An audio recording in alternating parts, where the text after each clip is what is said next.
beer. So Truth. This beer is years in the making.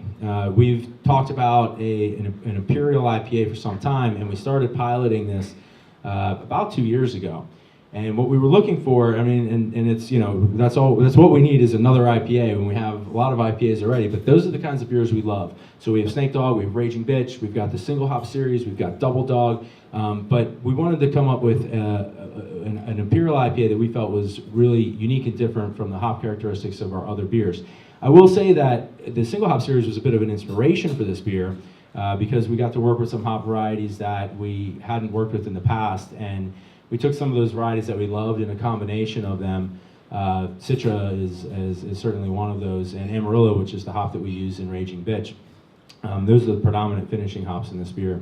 But we piloted it again and again and again, and we made tweaks here and there, lots of small recipe changes. Usually when you're piloting, and I know we've talked about other beers in the past. I think the Pumpernickel IPA could be one where, like, the first time we totally overdid it, and the next time we totally underdid it, and, you know, we kind of came in somewhere in the middle on the third pilot, and we feel like we were close enough to scale it up.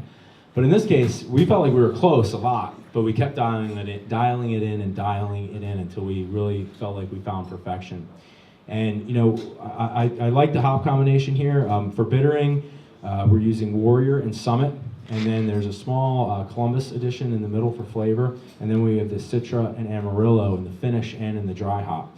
And I think that it's got a great kind of tropical piney aroma, a little bit of the cattiness from the Citra, and a great flavor. And what we wanted to do is for this beer to finish dry. And considering its alcohol content of 8.7% and the amount of malt that goes into it, we feel like we achieved that and achieved a great balance with the beer. So we feel it's a true unique addition to the Flying Dog line, and it's going to be year-round beer, but it's limited availability, but not for people in Maryland. So we're all very lucky. But yeah, Maryland and DC. So we're just starting off kind of small. We're doing about a tank a month or every 3 weeks or so as we ease into it. But we feel it's a great addition to the lineup.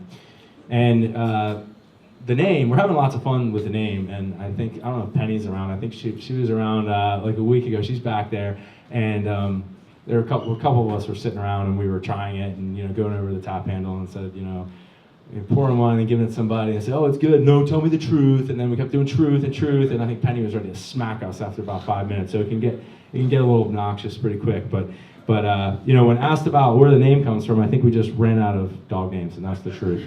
So. How about it, guys? To Society. Cheers. Thank you. Any questions with that? We good?